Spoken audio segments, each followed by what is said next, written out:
presented by Home Advisor. Now, here are Tom and Leslie. Coast to coast and floorboards to shingles, this is the Money Pit Home Improvement Show. I'm Tom Kreitler. And I'm Leslie Segretti. What are you working on this beautiful Labor Day weekend? If you're going to actually put some labor into something, it might be your house, and you can pick up the phone and call us, and we will help you make that project a lot easier to get done with tips and advice to do it right the first time. The number is 1-888-MONEY-PIT, 888-666-3974. Coming up this hour, as summer rolls to a close, now is the perfect time to take on a few easy projects that'll help you avoid bigger and colder headaches as the weather changes. We're going to share some projects that deliver the best bang for your buck just ahead. And also ahead are your concrete steps, walkways, patios, even your drive just looking beat up.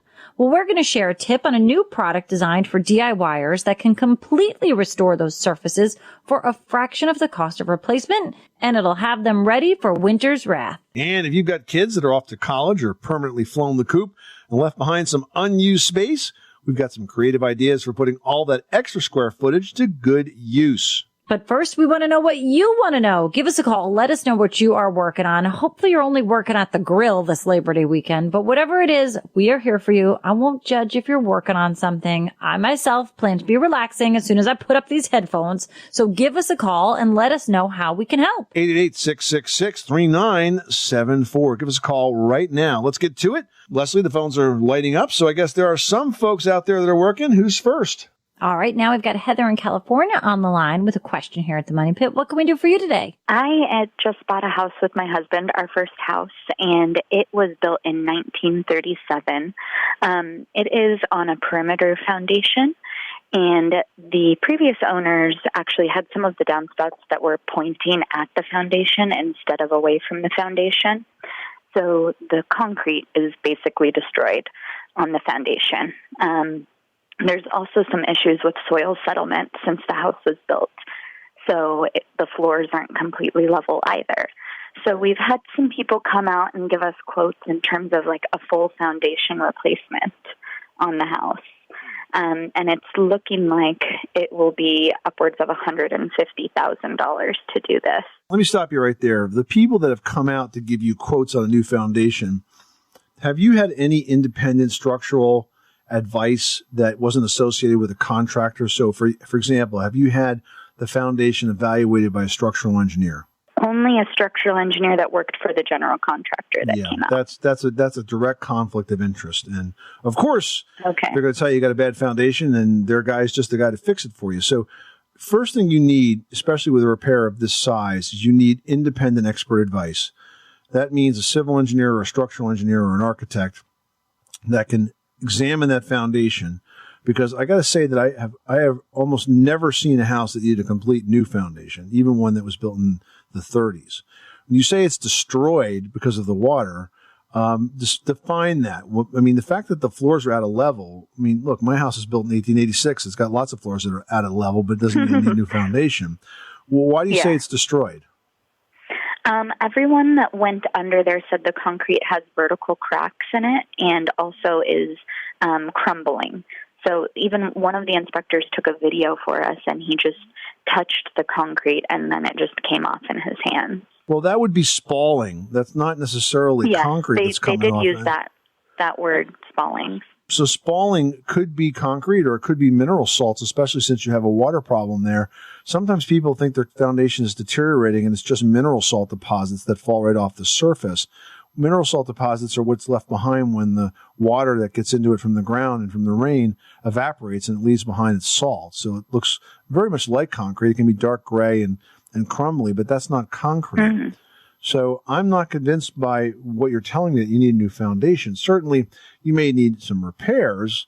If it's all cracked, you may need to reskin the outside, restucco it. There's a product that Quikrete makes called Recap that would work on a concrete surface like that. You clearly need to get the downspouts, if you've not already done so, away from that foundation to prevent any further deterioration. But I would not tell you to spend $150,000 on any of these guys until you have independent, verified expert advice, because that's the only way you're going to know if you really have a problem that needs to be repaired. I would definitely not take the advice of the contractor. It's a huge conflict of interest. Okay. And you're very likely to be scared into doing something that you don't need to do. Yeah, it is. It feels very scary. I think, especially since it's our first house, I feel like we don't want to live in a house that has a bad foundation in California where there are earthquakes. The other thing that you could do is, if you can't identify a structural engineer easily enough, you could do something in the interim, which is just to hire an independent professional home inspector to evaluate that for you. You want to find somebody who's a member. I did do that. So what did the home inspector say? What did the home inspector say? He said the foundation was in really bad shape and we should have a foundation specialist come out. Okay, well then you need to have a structural engineer look at it. That's for sure. Okay. All right, that's your next step. It's worth every dime. Yeah. Because the structural engineer would not only look at the foundation, but you would want him or her to actually design and plan the repair for you. And then once you have those documents, the drawing of the repair and specifications, that's the document that you give to these contractors. You don't let them figure out how they're going to replace it. You say you're going to replace it to these specifications. And then the last step is after the work's done, you make sure that the structural engineer comes back and approves the work. So this way you have sort of a pedigree from start to finish that you identified a problem, you got it fixed, and you had an engineer involved the whole way. If I was to come to you 5 years from now and want to buy your house, I would ask questions about that brand new foundation on that very old house, and you would whip out this report and show me that it was all done under the guidance of a licensed structural engineer, and I'd feel pretty darn good about that. Okay, that makes a lot of sense. Follow me? Okay. All right. Well, good luck with that project. Sorry to hear that you had a house that's got some problems there, but hopefully we're able to get you on the road to recovery. Yeah, no, thank you very much. This is really, really helpful. I guess the only other thing that I would ask is, have you seen things like this before, and what could the possible complications be if it does need to have significant work done? Well, replacing a foundation is no easy task because you have to support the house while you do that, but there's a number of different ways that a house can be supported. It's done all the time, especially when houses are moved. One of the most common ways is called needle beaming, where they basically insert steel beams under several parts of the house, and then those beams are jacked up to essentially lift the house off the foundation, or in your case, just sort of take the pressure off it. These beams would be much wider than the house is, so the house would be suspended while, one section of wall at a time was dug out and replaced. But again, let's not go there until we find out that that's really necessary. Okay. Okay, well, thank you so much. I really appreciate the time. This is really helpful and gives me some solid direction to go with. Terrific. Good luck with that project. Thanks so much for calling us at 888-MONEY-PIT. Doug, you've got the Money Pit. What can we do for you today? I'm considering getting one of these water sensors to go on the water pipe to sense if there's any water running when there shouldn't be any water running. And I'm wondering if that's something that's worth the investment. Yeah, actually, those sensors work quite well because they some of the smarter ones will actually measure your pattern. And if something outside of the pattern happens, they'll alert you. Usually they're hooked up to Wi-Fi and they have a notification system so you can get alerts on your smartphone. If you're just concerned about leaks, there's another type of leak detector that's out. It's made by a company called Simple Sense, S-E-N-C-E. It's a Wi-Fi enabled detector that will detect water leaks and also freezing if your heat was to go off. And that also has an app that goes along with it. And again, it'll alert you if you get a leak, say in your basement, for example, or if you get a freeze down there, it will alert you that you've got a problem so you could deal with it, hopefully, before it gets much worse. Oh, okay. Yeah, but so generally, I guess I should do a little research and see exactly what my need would be, and go from there. But that basically, I guess it's worth it then to do the investment. I do think it's worth it. The leak detection technology, there's a company called Streamlabs that makes those, and those are very cool. They just clamp over the pipe, so you don't even have a plumbing connection to make. And again, they're going to tell you via an alert if you have a problem with a leak before it becomes a big stinking mess that you got to clean up. Yes, I'm familiar with that name. I did a basic research and I've seen that name. So they are pretty efficient then. Absolutely. Okay, listen, I appreciate that. You're welcome. Good luck with that project. Thanks so much for calling us at 1-888-MONEY-PIT. Great, thank you. You are tuned to the Money Pit Home Improvement Show on air and online at moneypit.com. Give us a call at 888-MONEY-PIT, presented by Home Advisor. You can find top-rated home service pros and book appointments online, all for free. Well, home emergencies are enough of a hassle when the weather's warm, but when it gets cold, they can be much, much worse. We're going to share the steps to take now to avoid home headaches when the chilly weather finally arrives. And it's coming. You live in a money pit.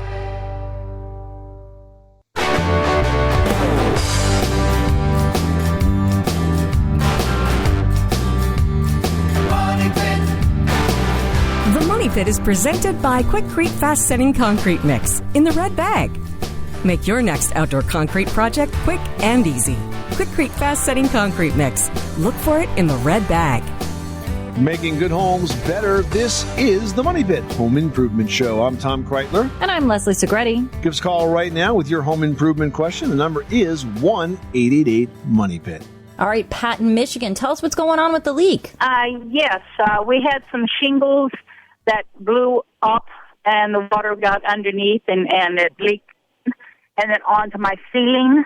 You know, we had high winds with, like we call side, and so I've had the roof repaired, but I still have some leak water stains on my ceiling, and I'm trying to figure out how to cover them up, without having to paint all of the ceiling. And my ceilings have never been painted. It's just raw drywall, but it's been textured. Now, since this was storm damage, did you think to call your homeowner's insurance company? No, because there's only three little, like one is a dime size, one is a quarter size, and the other one's like a dollar bill size. Well, just for future reference, whenever you have shingles that blow off and leaks occur, that is why you pay for homeowner's insurance. So small or big, that's the kind of thing that's covered.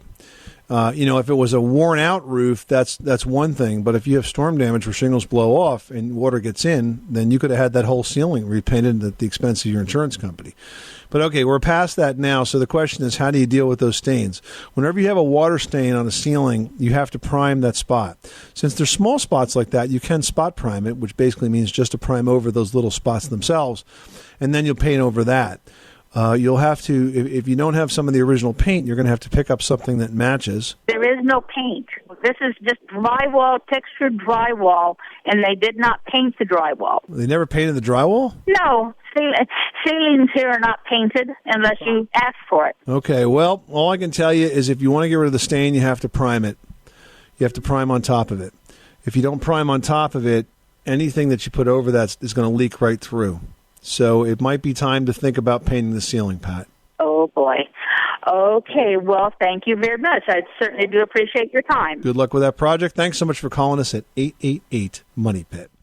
Well, temperatures are nice now, but in a few months, you're going to want nothing less than to have to bundle up and go outside and deal with a home improvement problem in the dead of winter. So, to help you avoid that situation, we've got a few easy fix-ups you can take on now that can potentially save you some major repair hassles later.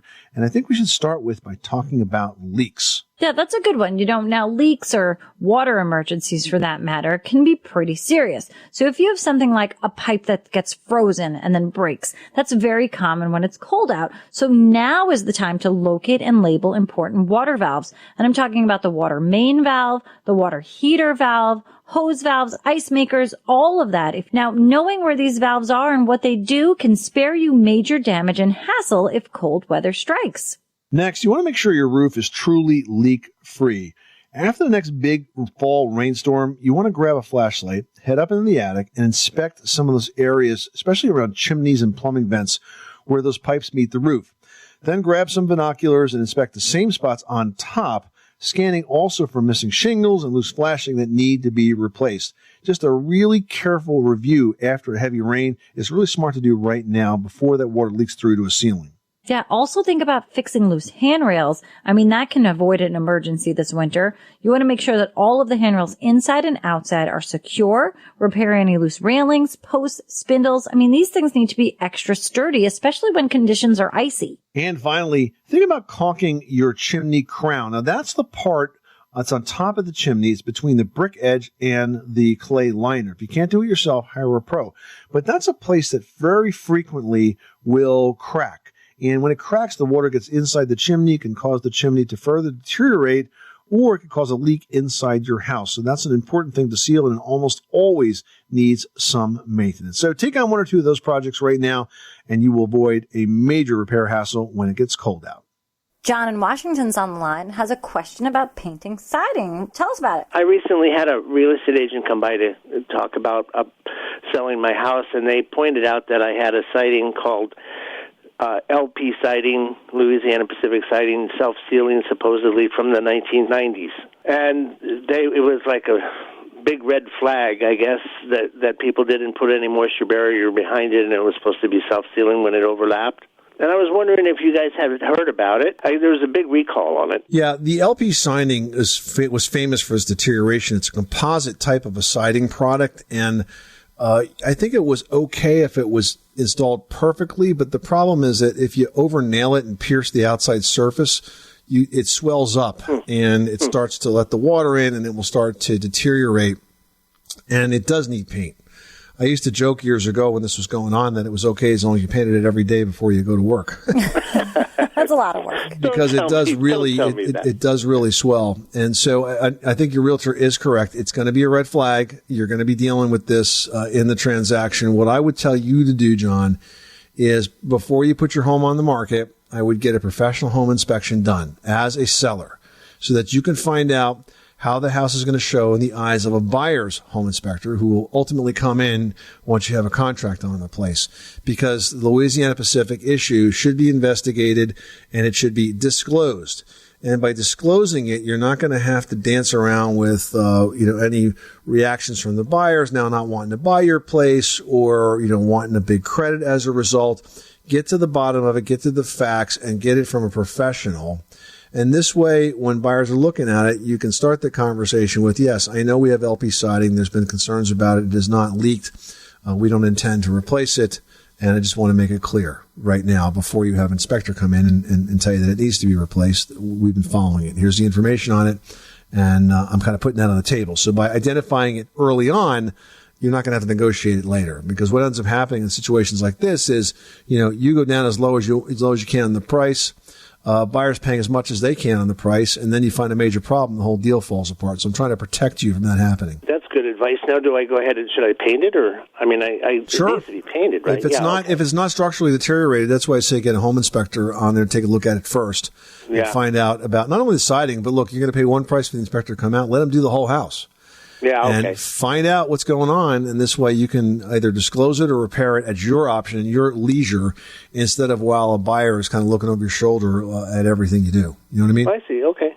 Yeah, that's good advice. I hadn't thought about that. I was in a hurry to get a painter in, but maybe I should slow down. Slow down a little bit. Yeah. Okay. Get the advice. Yeah. It won't take you long to schedule a home inspection. Then you'll have a better idea what you're doing. Go to the website for the American Society of Home Inspectors. It's homeinspector.org.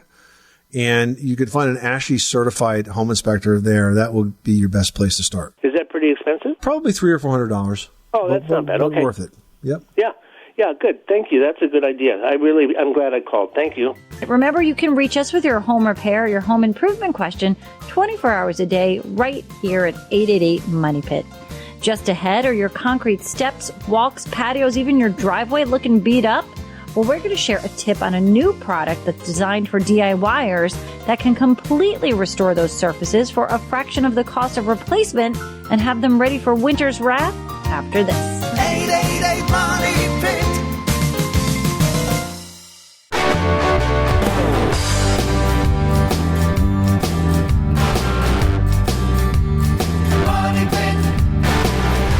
The Money Pit is presented by HomeAdvisor.com. You'll never have to worry about overpaying for a job. Just use their True Cost Guide to see what others paid for similar projects. Then get matched to top-rated pros, read reviews, get quotes, and book appointments. All for free at HomeAdvisor.com. Making good homes better. This is the Money Pit Home Improvement Show. I'm Tom Kreitler. And I'm Leslie Segretti. Pick up the phone, give us a call right now with your home improvement question at 1-888-MONEY-PIT, presented by Home Advisor. Never worry about overpaying for a job. Just use Home Advisor's True Cost Guide to see what others paid for a similar project. It's all for free at HomeAdvisor.com. Now we've got Darlene in South Carolina on the line who's dealing with a dishwasher situation. What's going on over there? Whenever you turn it on pots and pans, it fills up and then it stops. does nothing. And you can turn the knob around to the different cycles and everything, and it does nothing. Have you checked the float, which is in the bottom of the dishwasher, to see if maybe it's become clogged? No, I didn't know that was. Yeah, because if it's clogged, it might think it's it might think that it's about to overflow, and it might shut the machine off. So on the bottom of the dishwasher, take a look at the float, and it'll move kind of up and down. It'll pop up and down a little bit, and a lot of times it gets like filled with like food and grime and stuff. And if you clean it out, that might just be the thing to do it. And here's a little trick of the trade. If you're trying to clean out food from places you really can't get to, you can use a wet-dry vacuum for that. It'll sort of draw it right out. Oh, okay. Well, if you've got a concrete walkway or a driveway or a patio that's looking a bit warm, it used to be you had to put up with it until you had the time and budget to tear out all that concrete and start again. But now there's actually an easier solution. There's a new product from Quikrete that will take care of that once and for all, and it's called Recap. Yeah, now Recap lets you recap and restore your concrete surfaces with a completely new surface at a fraction of the cost of replacing it. Now that new finish, it's beautiful. It's going to last for years without separating from your old concrete surface below. It's really easy to use, guys. You know, you can do this project yourself. All you need to do is wash the surface with a pressure washer and then apply it by squeegee, trowel, brush, whatever you're comfortable with. And that's it. Yeah, and the Quikrete Recap really gives you a durable new look that's going to really stand up for years. I used it on some concrete curbing around our patio. It was all kind of cracked and deteriorated, and I tell you, it really came out great. You can watch the video for Recap at Quikrete.com. That's QUIKRETE.com. Richard in Florida, you've got the Money Pit. How can we help you today? Yes, hello. I have a large vent on my roof. It's about 8 feet long, maybe longer. I can't really tell, and about 1 foot wide. And during a hurricane, the water must have came in because I had my roof checked, and the roof seems to be in good condition. So I'm figuring the water came in through that vent, and my neighbor said to put the pool doodles, these long doodles that float in the pool, into the vents to stop the water from coming in. Noodles, not doodles. I know what you mean. Noodles. I don't know what they call them because I don't have a pool. I don't know what they use them for.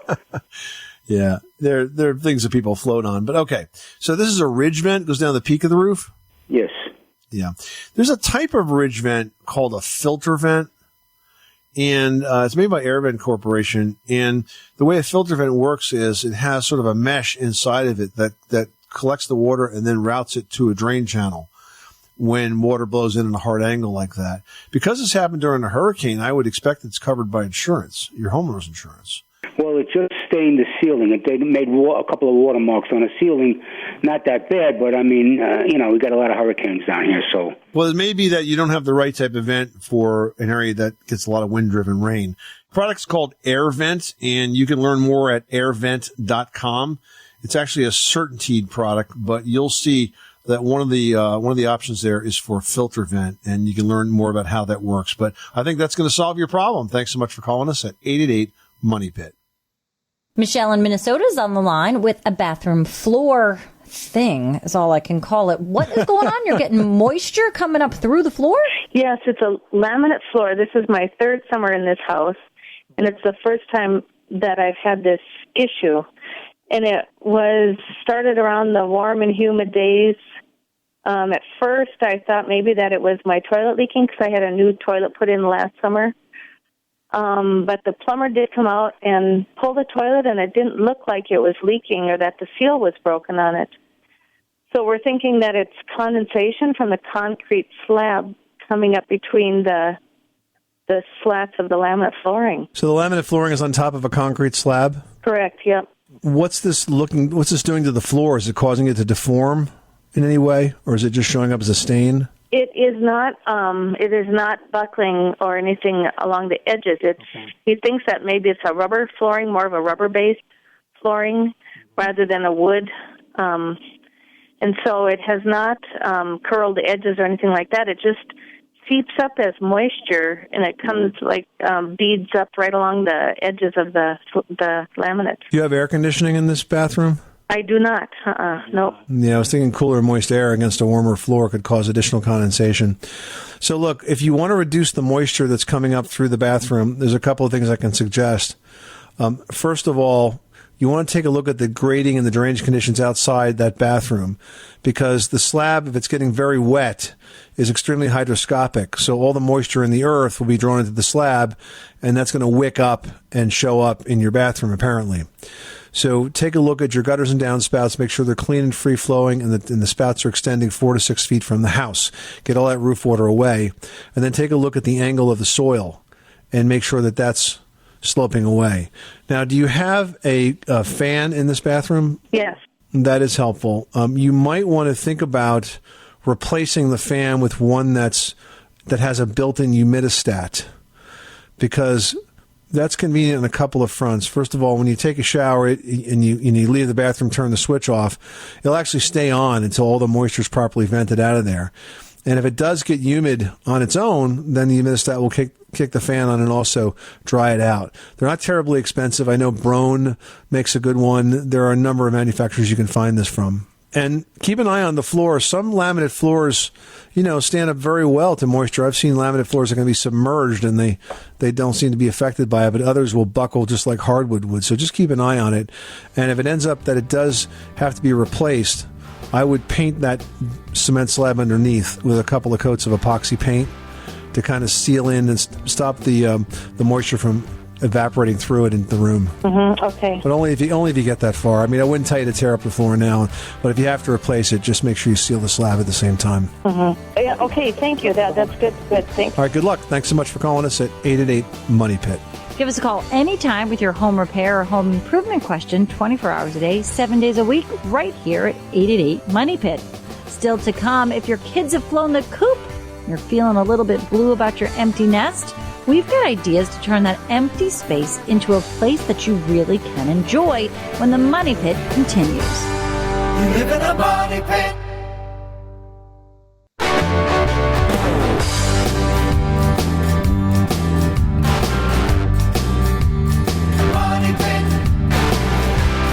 The Money Pit is presented by HomeAdvisor.com. Whether it's minor repairs or major remodels, leave it to HomeAdvisor to do the work. Check out HomeAdvisor.com. Making good homes better. Welcome back to the Money Pit Home Improvement Show. I'm Tom Kreitler. And I'm Leslie Segretti. Give us a call this Labor Day weekend. We'll save you some labor on your home improvement projects. The number is 1-888-MONEY-PIT, presented by Home Advisor.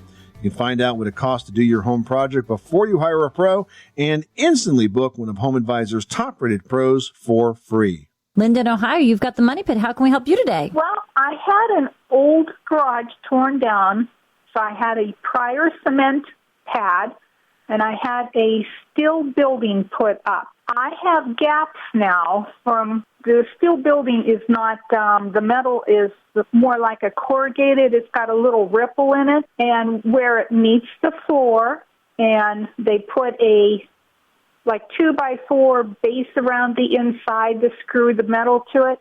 So I'm getting chipmunks in there and everything like that in between. What can I use to seal it, but still keep it so when the cold weather comes, it expands like it needs to? You must be having some pretty big gaps there if the chipmunks are getting into that. Yeah. How much space are we talking about?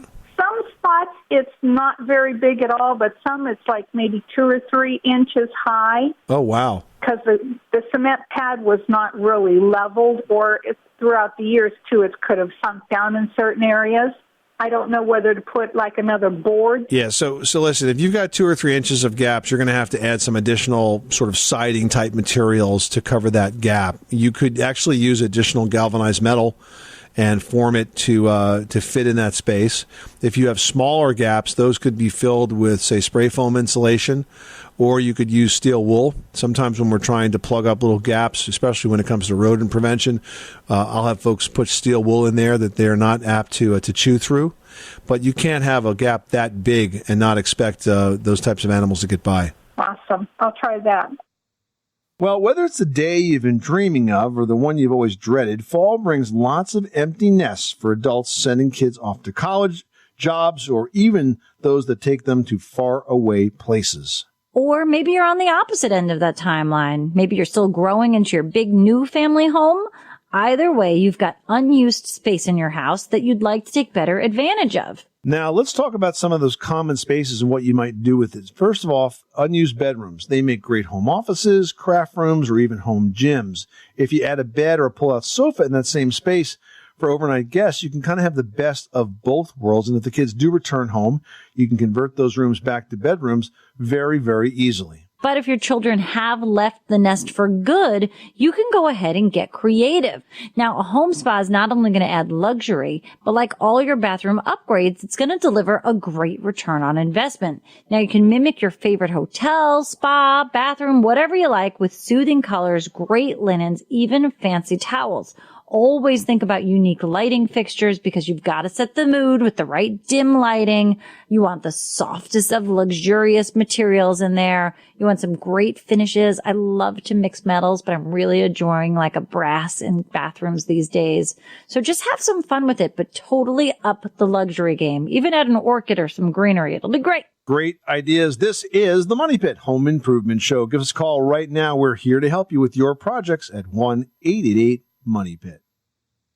Natalie in Wisconsin's on the line and is having some issues with old windows. Tell us about the problem. Hi, I have vinyl windows, which served us very well, but now that they're older and I want to raise them up 5 or 6 inches, they won't stay there, so I have to brace them up or else they'll fall down, and they are quite heavy. Do you have any recommendations? So the window jambs have springs in them, and the springs have obviously broken down. And the problem with vinyl windows is, unless it's a name brand where you can easily find parts, is that it's really almost impossible to get those fixed. Okay. And so I'm not going to have a really good solution for you here, Natalie.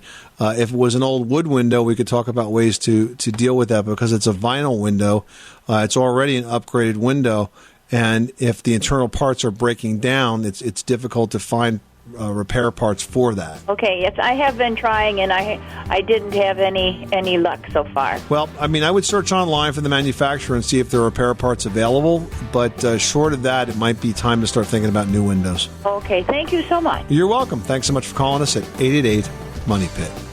Give us a call anytime, 24 hours a day, 7 days a week with your home repair, your home improvement question right here at 888-MONEY-PIT. Well, another half-used paint can in your garage is the last thing you need, right? Instead, why not put all that leftover paint to good use? We're going to have money-saving ideas for using every last drop when the Money Pit continues. You live in a money pit.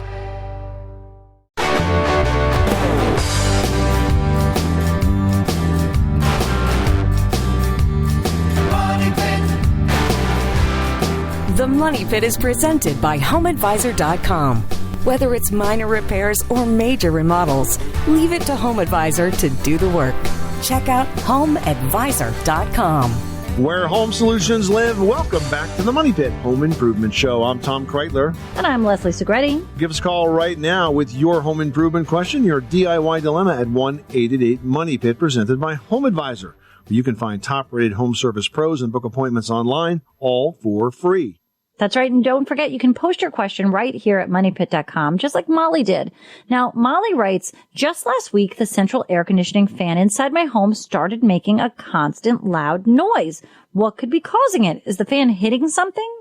Well, there could be a number of reasons for a noisy forced air system. When the fan's bearings, first off, begin to wear out, it's generally characterized by a lot of vibration and quite a bit of racket, because whatever happens in that fan, it tends to echo throughout the whole duct system, so it actually sounds a lot worse than it is.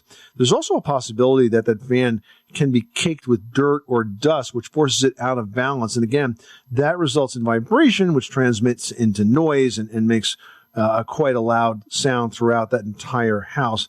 And finally, there's also a chance it could be rubbing against something inside the compartment that got loose.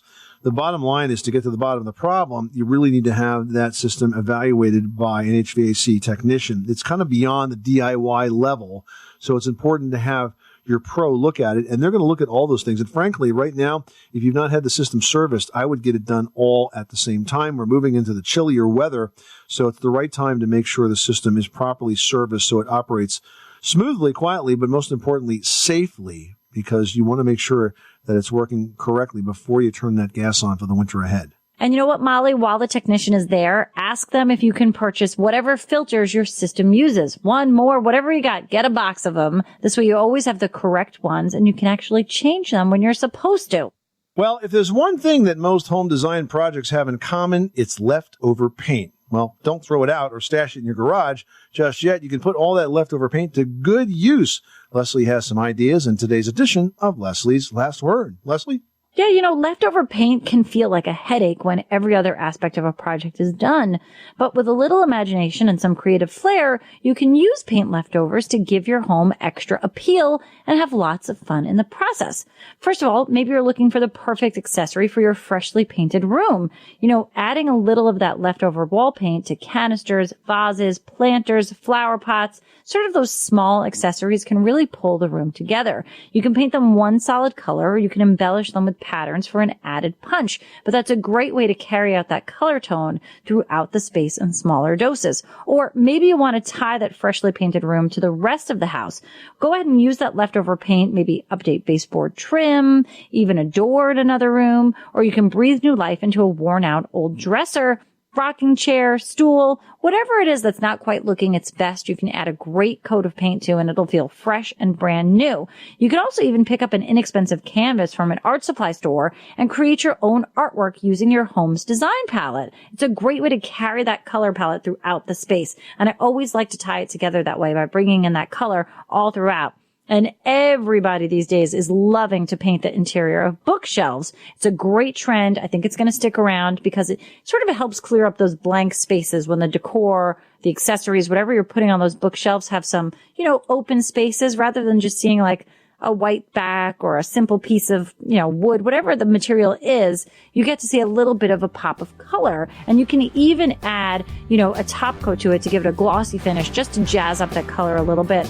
Either way, some great trends to carrying color throughout the space, all with the paint that's already under your sink, in your garage, wherever you keep it. I know you got it. This is the Money Pit Home Improvement Show. Coming up next time on the program, smart houses are big on convenience, but they can require a big budget unless you take the DIY approach. We'll have tips for making your home a smart home without the big upfront costs on the very next edition of The Money Pit. I'm Tom Kreitler. And I'm Leslie Segretti. Remember, you can do it yourself, but you don't have to do it alone. You live in a money pit.